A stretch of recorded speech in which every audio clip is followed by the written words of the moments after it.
Hello there. Now, I think we all know that humanity and Starfleet are the good guys in the setting of the Federation's prime universe. I think that's a pretty fair assessment. Or is it? Were they always so benevolent? I mean, these evolved humans, this Federation of planets, is it always so benevolent, beneficent, and always so giving and reasonable, and always doing what is in the greater interests of the greater good? Or do sometimes those moralities and those interests in, say, the needs of the many outweighing the needs of the few, which is something we will get to later, do they really measure up? That's something we're going to talk about today. And before we get started, like, share, subscribe, comment down below, and hit the bell notification icon if you enjoy this content and want to see more of it as and when it gets uploaded. With that out of the way, let's start with one of the instances in a selection of instances that we shouldn't have, really, for the good guys, of when Starfleet was the bad guys. By Starfleet, I also mean by extension generally the Federation. And we'll start with the assassination of Chancellor Gorkon. Chancellor Gorkon was the relatively moderate Chancellor of the Klingon Empire in the latter half of the 23rd century, up until his assassination in 2293 by Starfleet conspirators. Two humans who had a fairly low opinion of Klingons were sent aboard his ship and would assassinate him. Now, to be fair, this was not just Federation conspirators, this was also Klingon. There were factions within both governments who didn't want to see peace prevail. Even men like Kirk were fairly against it. Some of them took such drastic action as, on the Klingon side, they would use a prototype weapons system to attack Kronos 1, the Klingon flagship, disabling it, allowing crew members from the Enterprise to beam over and kill multiple members of the crew, including Chancellor Gorkon. The same group of conspirators would later attempt to assassinate the Federation president. Impersonating a Klingon, a Federation Colonel West would attempt to assassinate the Federation president. Hardly the actions of good people. Next, we have that time Sisko conspired to assassinate a Romulan ambassador. Now, we can make lots of arguments about the greater good, and how his actions would ultimately save more lives, but look at it from a Romulan point of view. The Romulans may or may not have eventually have been dragged into the Dominion War one way or another, or perhaps they wouldn't have been. The point is, the Romulans were not at that stage ready to go to war with the Dominion, nor were they interested in going to war with the Dominion. In fact, they had a peace treaty with them, and instead they were duped into believing the Dominion was planning to betray that alliance. Now, we think the Dominion probably was, but we don't know. We know the Federation thinks that the Dominion probably was, but they didn't know. There was no evidence to suggest the Romulans and the Dominion were inevitably going to go to war, and that the Dominion was definitely going to betray its treaty with them. Who knows what the future would have held? For all we know, the Dominion could have been assimilated by the Borg. Sisko did this not because it would be beneficial to the Romulans, but because it would be beneficial to the Federation and to the Klingons. If the Romulans would enter the war, it would save Federation and Klingon lives, because they were losing. They were having their asses handed to them and having another major power enter the conflict on their side. Guaranteeing that the Romulans wouldn't join the Dominion would save Federation lives. Now, that, to me, again, is not exactly a positive light. Now, from our point of view, it was a good thing the Romulans entered.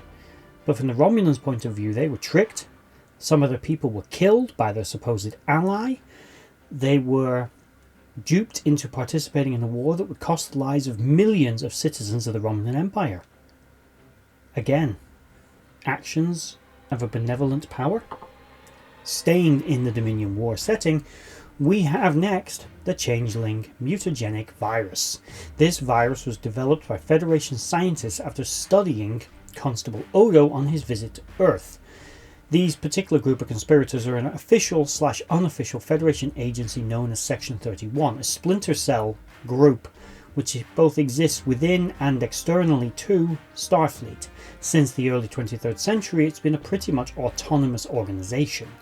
Although answerable officially to no one, there are those within Starfleet Command and the Federation Council that do work with them, or are at least aware of their existence and do nothing to try and stop them. They, amongst many other things that they would do, would decide that the use of a biogenetic weapon to use against the changelings would be the quickest and most efficient way to end the war, discounting any possibility of negotiation, any possibility of simply the threat of such a weapon. Any other options basically were not really explored.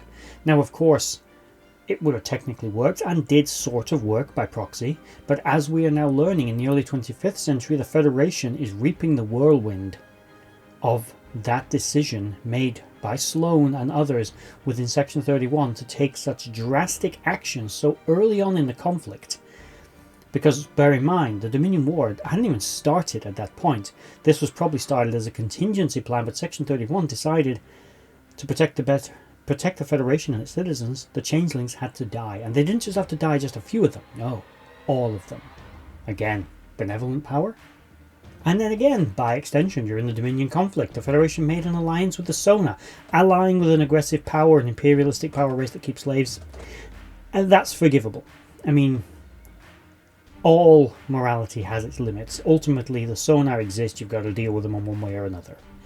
That's not the issue. The issue was what the alliance was over. They forced relocation of an entire people, just because there were just 600 of them, as Picard put it. How many did it take for it to be wrong? 1,000, 10,000, 1,000,000? What the Federation decided to do was violate the Prime Directive, interfere in the development and course of social evolution of an entire civilization to benefit themselves. Yes, they were at war, and again, the means justify the ends? Maybe. The needs of the many outweigh the needs of the few. There's that saying again. There are just 600 Baku, and we would learn that they were actually technologically sophisticated and, spoilers, related to the Sona. They were actually the same race. But was it right? Was it wrong? There is a moral argument and there are some grey areas, but ultimately, no, they weren't right. They had no jurisdiction over the Baku homeworld. Yes, it wasn't their original homeworld, but it was where they had lived for hundreds of years. They had no right to tell them they had to leave because they wanted to destroy the ecosystem of the planet just so they could make some better medicine. They could take their time and extract it more slowly from the nebula, but because it was war and they're impatient, they wanted it now. And the Sona needed it to repair themselves. But from a Federation point of view, who cares what the Sona need? As I said, there's a lot of grey area in this one. Next, we have, and again, this one perhaps a bit of a grey area. In 2253, the attack by the NX-01 on an alien ship in order to steal and hijack materials from the vessel. They would attack an Illyrian vessel, steal their warp coil. Yes, they left them some supplies and materials behind, but they hostilely attacked the vessel, crippled it in enemy territory, dangerous territory. They boarded the ship, injured the crew, stole their warp coil and stranded them in deep space, a journey that would now take them 2 years to get home. A journey they may not survive. Enterprise never came back to check up on them. It is only a minor one, but from the Illyrian point of view, it was not a good first contact, and that again would have ramifications down the line when Illyrian's interactions with Starfleet would be damaged by this early hostile engagement, an unprovoked attack, a preemptive strike, if you will, against a lightly armed alien ship that posed no threat to them and would be nothing but courteous towards them. The next one may be a little more controversial, but it's my personal opinion, it's my list. That would be the very existence of a treaty with the Cardassians. Now, the Federation is meant to be a principled power. We know that the Federation had a conflict with the Cardassians known as the Border Wars. This was in the mid-24th century, the 2350s, early 2360s. This conflict was brutal, violent, quite unpleasant for those that participated on it, on both sides. During that conflict, the Cardassians were still occupying Bajor. The Federation didn't lift a finger.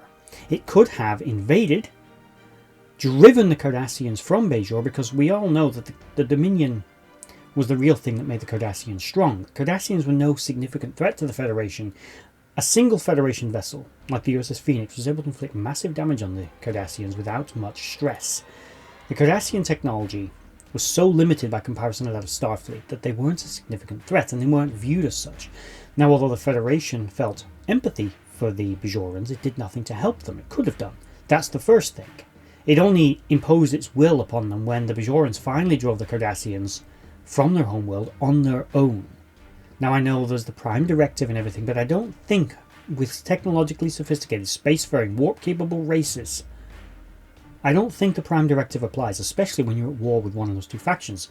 In order to end hostilities permanently, the Federation would create the DMZ, and this would result in colonies on both sides needing to be evacuated. Now, the Cardassians just evacuated their colonies all fine. Starfleet tried to evacuate its colonies by force, and thanks to people like Picard, they just said, no, this is wrong, we won't do that. But they then had to stay on the Cardassian side. Now, what Starfleet should have done is one of two things. Now, Starfleet, of course, is probably the wrong faction to blame here. Starfleet is the military arm of the Federation. They do as they're told. It was the Federation Council, the Federation ambassadors, who made this treaty. I don't know, Starfleet was just its enforcers. They should have forcibly evacuated those colonies. That would have been bad, but it would have been better than the alternative, leaving them to the tender mercies of the Cardassian Empire.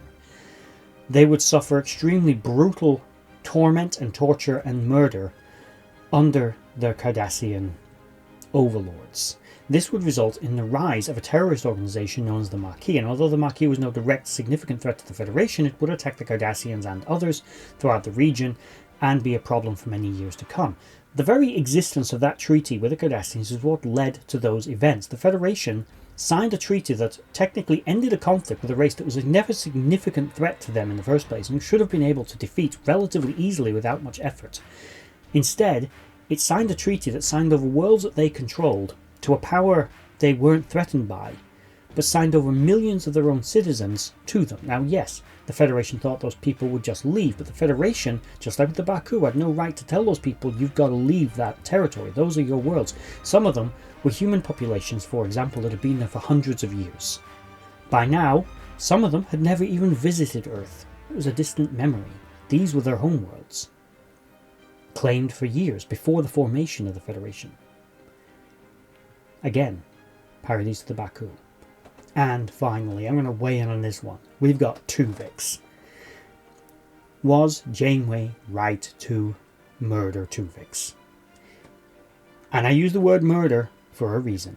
We go back to that needs of the many outweigh the needs of the few. There were two people, Tuvok and Neelix. Transporter accident, put them both together, created a new entity known as Tuvix. Tuvix was a totally separate personality to his parents, effectively. He wanted to live, he had his own personality, and effectively Neelix and Tuvok were dead. Now, just because they figured out how to reverse the process using the transporter, does that mean they had the right to do it?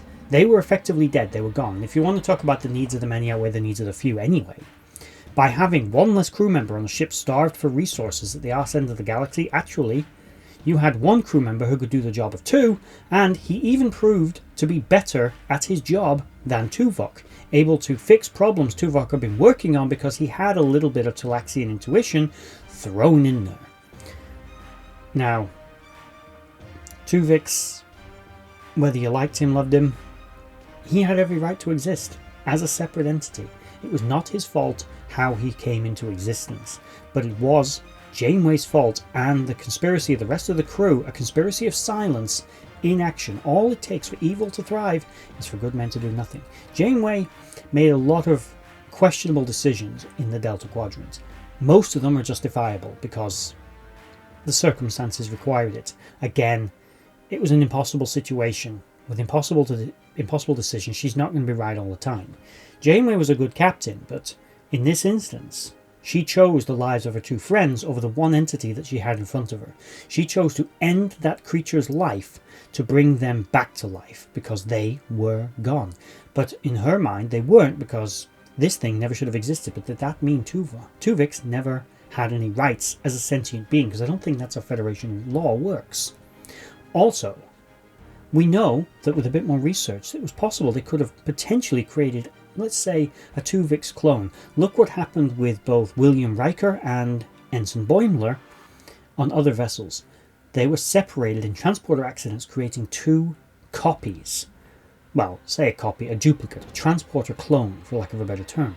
Is it not plausible, with the kind of wacky science anyway that went into the creation of Tuvix, to have not separated him, but at the same time created a transporter clone of Tuvix to continue to exist, and actually have gained an extra personnel aboard the ship?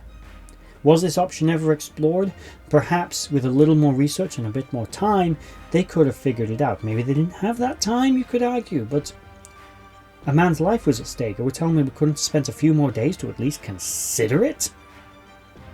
But anyway, that's the list. That is several instances where the Federation and Starfleet, and humanity by extension, were not necessarily the good guys. I'm sure there are other examples, and if you can think of any, please put them in the comment section below. Because however good the Federation is, and I believe on balance the Federation is the better of the superpowers, and it is the kind of power you'd want to live in. It's a society you'd want to be part of, more than say the Klingon Empire. Certainly the Dominion, definitely the Borg. But that doesn't mean they're always on the side of angels. Please like, share, subscribe, comment down below, hit the bell notification icon if you have enjoyed this video. Share this video around, and if you've made it all to the end of this video and you have enjoyed it, I'm very glad to hear that, and thank you for watching. Bye bye. I'd just like to say a thank you to everyone for watching that video. I hope you enjoyed it. I really enjoy making these. If you did enjoy it, please consider giving a like, share, and a subscribe, and maybe checking out the other videos on the screen right now, and in the description box below there are links to my other social media accounts.